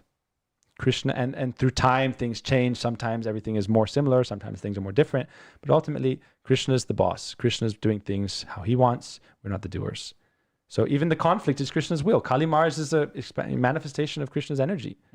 Fighting tendency, that's manifestation of Krishna's energy. I was talking to one senior Prabhupada disciple just a couple of days ago. It was really cool. I was saying that, we're talking about COVID and politics and things like that. And they were bringing it all up. And I was saying, look, my response to the whole political thing and the COVID thing is like, the darker the night, the more beautiful the stars and the moon. So the darkness of Kali Yuga is a beautiful setting for Gaura Chandra. It's a beautiful setting for the golden moon of Mahaprabhu. Do you think that there is a way to repair the relationship between ISKCON and your Gurudev Sangha? Certainly. It's going to be done by the youth and also by the mature senior devotees, and it is also already occurring. It's natural. It's a natural evolution, and I think it will come together. Look, Mahaprabhu said, Prithiviti ache jata nagaradi gram sarvatra prachar hoibe moranam. It's a big task to accomplish. It is. Every town and village. There should be a center, ISKCON center in every town and village. I would be overjoyed if there was an ISKCON center in every town and village. Yeah. I would be overjoyed. I want to see Prabhupada everywhere. Everywhere I go, I want to have a Govinda's restaurant, because then, we'll take prasad at Govinda's restaurant and they'll give us some free prasad sometimes too, Great. And ISKCON should also feel, look, if ISKCON does their job really well, I'll also support that as much as I can. I'll send people as much as I can, as long as I live. We'll do our best. But then also it should be that, look, we want you to succeed. What's the problem if we also have some temples? And sometimes your devotees come for our program and we do things a little different. Sometimes we come to your program, we do little things different. What's the problem? Yeah. Abundance mentality, win-win mentality. Don't be stuck down in this narrow conscience like we have enough. We have more seva to do to Mahaprabhu. Yes. We have to serve more. And so we need to work really hard more. And if everyone has this in spirit of enthusiasm, like in the time of Prabhupada, our Gurudev would say, serve like in the time of Prabhupada. This is my pet beef. I'm deeply annoyed by complacency and by, there's so many, basically the idea of semblance or something, just basically like, oh, why should we do anything? What's the point? Yeah. It's like, no, we should be very enthusiastic. It's a wonderful thing we're part of. We should be very confident. This is Mahaprabhu's Dharma, Krishna. This is the essence of everything. This is the absolute truth. We should serve it enthusiastically. And if we do that, we can all succeed. We can all succeed. It takes a lot of, like Krishna looks, who is willing to serve me? And I will empower them. So, Wonderful. Wow. How old are you again? 33. Wow. Amazing. I'm just kind of speechless by what you're saying. It's very nice. Very, very, and when I try to kind of like ask questions about more like mundane things about, you know, what you're saying makes it seem like kind of silly. Yeah, the thing, it's too broad-minded. It's like, it's reality. It is reality. Like, literally, okay. That's why I said have faith in your faith. Read the Bhagavatam and believe it. See what happens if you believe it. Krishna says that if you have Shraddha gives you the power to like advance. Right. Like without Shraddha, you can't do anything. Like if you go to school, if you challenge everything, you don't believe anything, you don't like okay, you can use your questioning spirit, Jigyasu, inquire, but ultimately have guidance. And so the point is basically read the Bhagavatam. All the universes are floating in and out of the pores of Mahavishnu every time he breathes. Okay, so the entire cosmic manifestation exists for one breath of Mahavishnu. And what is our time capsule that we're in right now in relation to that cosmic breath? In relation to Brahma's cosmic breath or Indra's breath? So much time is elapsing, we're dead. What are we trying to control? Meaning serve to your best capacity, protect the Dharma, promote the Dharma, proselytize the Dharma without trying to be the boss, the master of it, in the sense of have that service mood. But at the same time, it's like understand your insignificance. When I was young, I would write poetry and and submit it. And I was like, if we can understand our insignificance, and it's again, understanding of reality. I am insignificant. It's not like a understanding. It's a realization of the truth. I'm insignificant. We're all insignificant. We're going to be forgotten before Brahma blinks an eye. This world is going to be forgotten. Like, really, like Bhumi Devi will continue, but like civilizations rise and fall. Right. And they become lost in the dust. And everyone significant is forgotten. We can't be significant. We can do our best to serve. And, we try to be significant. Everyone has that kind of thing.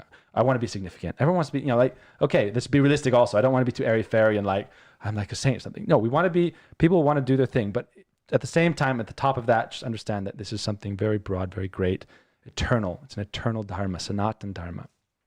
There's nothing we can control over it. Something I'm hearing a lot from when you both speak is a lot of faith.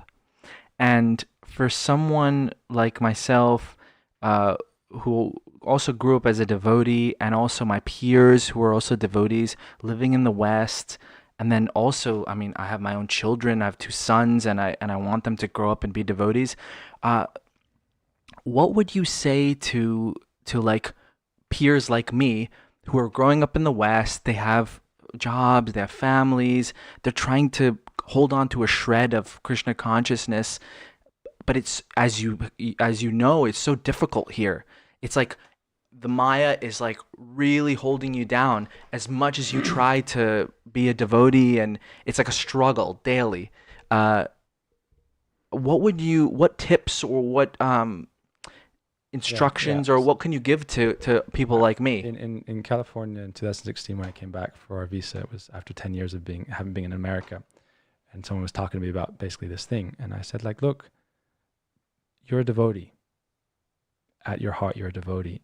So don't overly restrain your senses. I'm trying to say like sense and joy, but I'm just saying like you're a devotee. And so like, okay, you watch a YouTube video once in a while that's like a stupid joke or something, or like you do a little bit of Maya. If you try to overly restrict people from that, it backfires. What can repression accomplish? Yeah, so I'm just saying like, okay, say you like basketball or you like football. It's like, yeah, I like those things too. They're cool. Like, I'm not trying to, it's a balance because we have to be Krishna conscious, and we try to become more and more Krishna conscious. As Prabhupada would say, if you're 50% Krishna conscious, 50% Maya conscious, and we try to be 60-40 and 70-30 and 80-20. But you have to be honest with where you're at and who you are. And I read I think it was one of the first European disciples of Bhaktisiddhanta, that like really, and he was, I won't, again, too many names, but he talked about that. He said, spiritual life, you can really advance if you're honest with where you're at. Don't try to be who you're not. And with your children also, if you try to force your children to be true Krishna conscious, it'll backfire. But at the same time, just teach them how cool it is. And that's part of what we want to do in the ashram. Part of the reason I want to do an ashram outside of the city is that people come there for multiple days, and we have facility where they can host them, and we can just have a good time.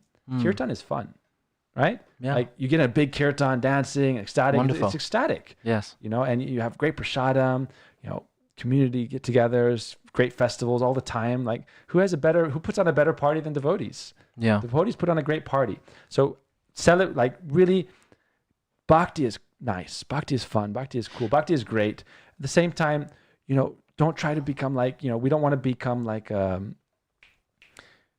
you know, like not the Mormons, but in Pennsylvania, the Amish. Amish, yeah. Okay, we're not going to drive a car. You know, or like you look at the ancient scriptures, a sannyasi crosses over the river or something and they fall down from, it's like, if you try to, you know, we have to also adapt and evolve with tendencies in society and like social media and things like that. It's like, okay, that's okay. Like if in our core of core, we realize I love Krishna and then I'm working it out. And then it's like, I think people would be more into it if they weren't as much forced to be like, you got to do this. Right. I mean, I don't know. I think obviously what he's saying is not everyone should watch a little bit of YouTube. He's saying you should not let oppression make a negative effect. Meaning, I'll give an example. In my life, I just had a conversation with someone, and I realized in the middle of the conversation, he thinks that I'm a brahmachari with my dhoti, red cloth in public and everything, because my parents were strict devotees and they like trained me. Right. And that's really not what it was. I had full freedom to question anything whenever. What was it? What was it that kept me going? Yeah, what was it that made you dedicate your life? I'm not saying I'm an expert at this, but I think the only thing I want to say is association. I mean, right. I have people, and they do not want to be named. These of course. Vaishnavas that like specifically told me don't mention my name. Right. But I know that they have nishta for my guru, and somehow from a very young age I knew that I wanted to be with them, so I could also have guru nishta. Yeah, but I guess this is an important topic. We need to. Sadhu Sangha, go ahead. Yeah, but see that your faith in that person or in those people that you want to become like them, where did that come from? You'd probably say Sukriti. Yeah, I guess that's the easy answer. See, I'm just trying to strategize my own sons. You know, I want them to be devotees, but I understand that, like, I've seen in the past, like, you can have an amazing devotee and their children don't become devotees. Like, why does that happen? I would say exactly what he said. Sadhu Sangha, Sarva Sasthai Koi, Lava Matra Sadhu Sangha, Sarva Siddhi Hoy. It's something we haven't gotten into, but like time flies and we've talked about lots of things. Yes. But ultimately, Sadhu Sangha is the answer. His interesting question is, where did you get the desire to want to do the sadhu sangha? So that's why we say just. I mean, you from your very young age, you're seeing these devotees, and you feel like, and they've given you some love, so you feel some kind of like, I want to become like them because I feel reciprocation from them. I mean, in my own life, I remember at our temple here in Tawako, when I was young, my parents would drop me off at the temple, and the brahmacharis, I would hang out with them, and I wanted to be a brahmachari, like so badly. I wanted to put on saffron and be a brahmachari until I was 20 years old. I wanted to be like that, but I mean, it didn't work out the way I wanted it. But that kind of samskar that I had in the association of some brahmacharis, it was like super impression. It's left such a deep impression on me. I would say that's actually a really good answer, and because for me also, it was growing up. We would have really cool ISKCON sannyasis hang out at my house, and we would do festivals all the time from growing up. From the time I was baby, right? Literally, Anuku was at my house since I was a baby. Yeah, and going forward to the present day. So, and the Rath Yatras and things like that. So seeing the sadhus. And just seeing how it's like real sadhus. They're like Jedi almost, Yeah, it's like true. a real genuine sadhu. It's not something cheap, and yes, we're not that. Right. Not that, but how could there are sadhus. There are sadhus who are genuine, masters. Yeah, and it's really cool. And for me, going to India every year since he was 6 when we first went, 96. I was 9, and it was just like Kartik Parikrama was so cool. Right, 1,000 people and like barefoot walking around. The prasadam was cool. I really liked like big feasts. It's something that you read about in like cool fiction. Mm. You know, like big banquets and you're feeding hundreds of people. It's something really cool. Like, who does that? Yeah. So if you have like a festival and you're like, Navadvip Parikrama, we feed 15,000 people. And it's so cool being part of that. Like, because you're the guys like carrying the rice and like feeding everybody. And you have like hundreds of people serving out at the same time. Yeah. You know, an army of devotees. It's really far out. And Kartik is the same kind of thing. And so it's really attractive. And so I would say bringing your children into cool, wonderful, like devotee association and festivals. Yeah. And then also, you know, sadhu sangha ultimately is the answer. Yeah. Without sadhu, we can't get, you know, Krishna. Without guru, we can't get Krishna. So, you know, sadhu shows us guru and guru gives us Krishna, you know, Hari Guru Vaishnava.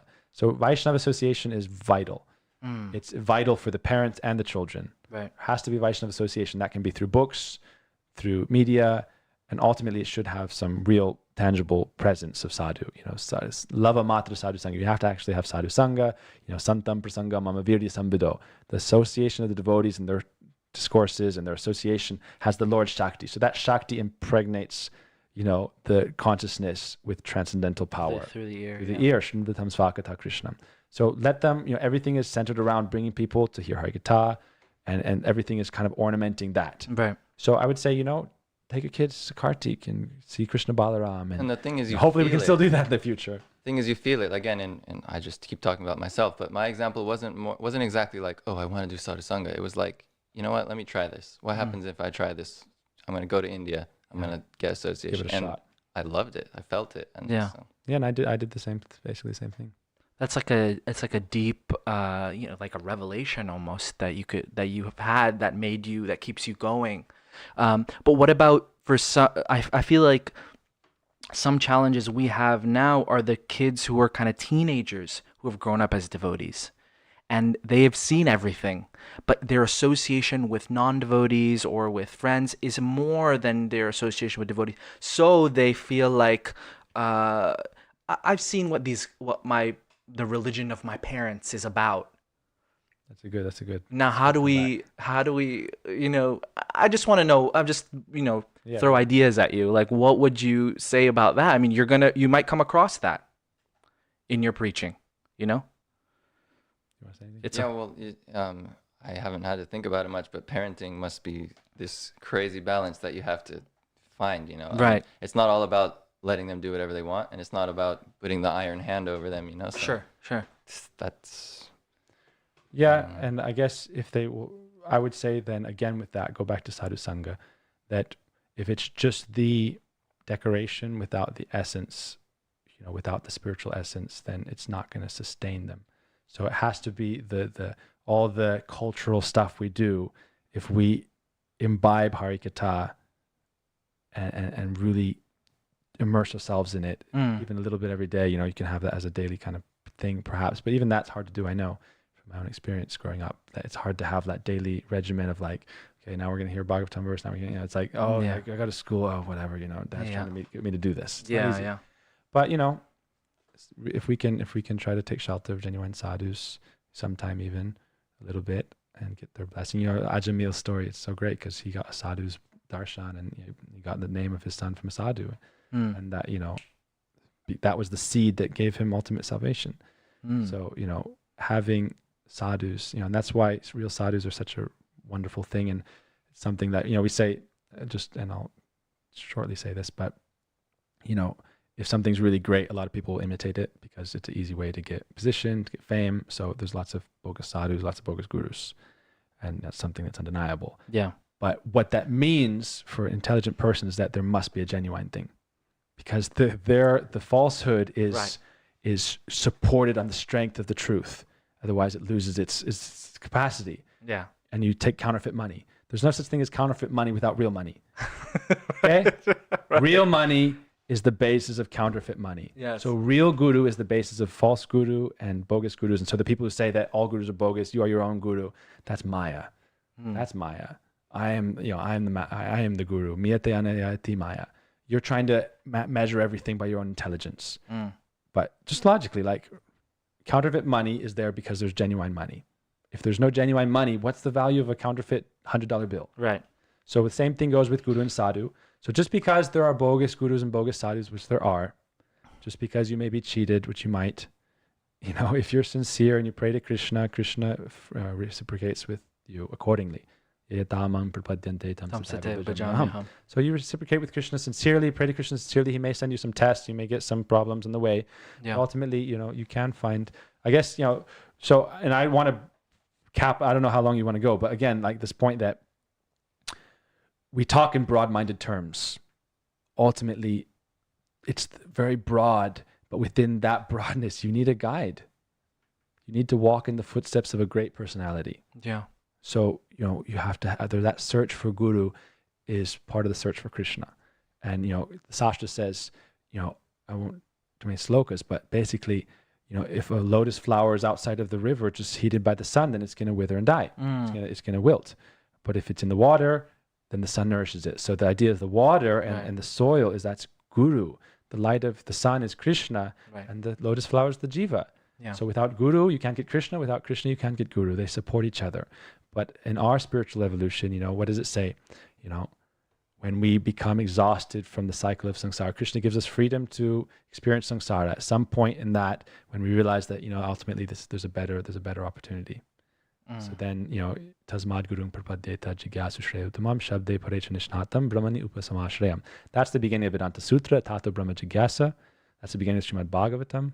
You know, it all starts with desire for inquiry into the absolute truth, which leads you to finding Sadguru, which leads you to Krishna. So you need Sadguru, you need Sadhu, and that can ultimately help people too. So that's why I'm saying that's when you get things into tangible things. The broadness is just the setting.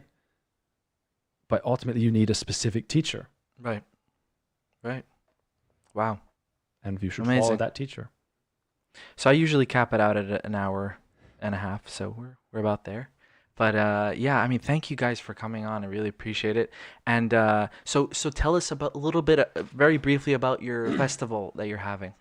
I mean, I know it's COVID, and you know, because of COVID, it's kind of limited, and because we're new in the town, we can't kind of overwhelm the town with gatherings. right. I think New York law is like it caps it at like 50. Oh, really? Perhaps. So okay. You know, who's really counting? Right. You say 50 and like, you know, devotees, you know, before you know it, it's 250. Yeah. So as long as, you know, We one are thing not is these bodies. yeah. But, you know, for that reason, you know, we're trying to, you know, we could promote it really big and Sure. get hundreds of people, but we want to keep it intimate in a sense. At the same time, you know, you want everyone to come, but going forward, we'll do that. I think the future should be, you know, I'll give you an example. When we were sent here and when we first found that place that we were first really interested in, then this place as well, it was said, you know, there should be a place like Keturi Gram. Keturi Gram was where Narottam Das Thakur brought all Vaishnavas of all different organizations, of all different affiliations together to celebrate Kirtan, to celebrate Mahaprabhu, and this wonderful bhakti culture. So, you know, that's what we want to do. And going forward, we'll do our best to make that happen. And there's, you know, there's ways you present it to people who are new to Krishna consciousness, but ultimately, like, devotees should get together and celebrate Kirtan, and having a stali for that, that's Baladev Tattva. Baladev is the foundation. So this ashram is really a manifestation of Baladev. Wonderful. Do you have a name for the ashram? Not yet. Not yet? Okay. Officially, like, the ashram is, you know, our Gurudev's name is Bhaktabandhav. It's not his name, it's his title. His name is Srila Bhaktivedanta Narayan Goswami Maharaj. But in the 40s, he was given the title Bhaktabandhav when he took Diksha. In 47, Gaur Purnima, he took Diksha, and then shortly after that, or his Gurudev gave him the name Bhaktabandhav. So it means the friend of the devotees, literally. And it's from Sastra. Sastra has a quote, it's in Hari Bhakti Vilas, it's in the Hari Purana, and it's quoted in other granthas as well. It's Ashmakam Bandhava Bhakta Bhaktanam Bandhava Vyam. That's about 10 verses. So what it means is that Krishna says, I am the dearmost friend of my devotees. The devotees are my dearmost friend. I know no one but the devotees. They know no one but me. Right. So that's the mood of our organization. That's the kind of spiritual culture we're trying to promote and imbibe. Right. With the idea that ultimately the organization is a servant of the supreme transcendental entity, right? And with that mood instantiated in the culture, in the, you know, corporation, everything. But the idea is that, you know, that name signifies a mood of serving the devotees, and of bringing people together, you know, celebrating the unity and diversity, harmony, and festivals. Okay. And, you know, Krishna says, you know, what it means also more specifically is it means why we believe it's a transcendental thing is because it's not like a name of an institution. It's a name of Krishna and Guru. Because later on in those verses, and I can, you know, show you the verses, he says, Jagatam Guruvo Bhakta Bhaktanam Guruvo Vayam. The Guru of the world is the Bhakta, and I am the Guru of the Bhakta. shows you the hierarchy. Like the real Bhakta is the guru of the world. Vaishnava Matra Jagat Guru. Like real Vaishnavas are gurus. They teach people how to live in communion with God. So the idea is that this is Krishna and Guru Tattva. It's the absolute truth and Guru Tattva. That's what the organization means. So, and it's something about love and friendship. Bandhav means superlative friendship. There's different words for friendship, mitra, bandhu, but bandhav means dam bandhan lila. Bandhan, it's being bounded by love. A bond of love. That is to be a dear friend, dearmost friend. And Krishna is the dearmost friend of his devotees. Devotees are the dearmost friends of Krishna. Jagatam Guruvo Bhakta, the Bhaktas are the Guru of the world. Bhaktanam Guruvo Vayam, I am the Guru of the Bhaktas. And in this way, we can try to serve and help people. And again, we have to be serious in our Krishna consciousness. We have to be serious in our Krishna consciousness. We can't just be, I'm not at all promoting or favoring this kind of like, it's all good, sense grat, rules and regs don't matter. Yeah. No, we have to follow. People struggle, we shouldn't condemn them. Yeah. And people go through different challenges, and you shouldn't oppress or repress, especially children and things like that. Let them go up and experience and kind of have freedom of movement a bit. But at the same time, we're very serious. We have to be serious about Krishna consciousness, and we have to follow the 4 regs, because that's like the basic. You want to be a human being, Prabhupada said. First come to the position of being a human being, then try to move forward from there. So I'm not in any way saying just kind of do whatever the hell you want. Sure. That being said, what we are trying to do is essentially serve that principle of Guru and Krishna. And that's the name of our organization. It means it's when people say, what are you about? It's like, this is a name of Krishna in Sastra. This is a name of Guru in Sastra. It means the friend of all devotees, as well as, you say the friend of everyone, because, you're trying to help everyone in a mood of upliftment. Right. And that's what we're about.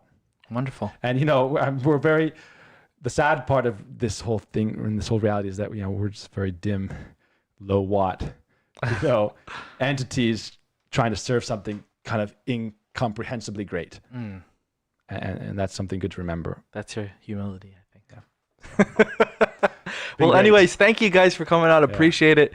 If someone wants to get in touch with you, Rasik Mohan on Facebook, they can get in touch with you. Yeah, I would go to youtube.com/Rasik Mohandas. Okay. Yeah, you have some wonderful videos on there of philosophy and about your ashram in Vrindavan as well. It's been, I have too many things going on, too many kind of pancakes frying at the same time. But, we'll try to develop it. I love it. It's great. I haven't done it at all in an organized way. And gradually we'll do things better. But you can contact me there. Okay. I can give you my 1-800 number. Oh, yeah, I saw that. 844 for Bhakti. 844 for Bhakti. For Bhakti. Yeah. Like the number 4 Bhakti. Yeah. So call. If someone calls that, they'll call you. It goes to a automated voice reception, and then it'll connect it through to me. Awesome. Or that you can leave a voicemail, or it'll be transcribed and come to my email. So if you want to get in touch, then you can call us there, and we'll be doing more programs like that. Great. I'm looking forward to it. I'm looking forward to coming to the ashram and bringing a bunch of ISKCON walls with me. And so thank you, everyone. This is episode 30 with Rasik Mohan and Prem Pradeep. And I want to give a Haribol to Radharaman Prabhu back there, who's chanting and purifying the atmosphere here. Thank you very much. And you can find this podcast on all podcast platforms.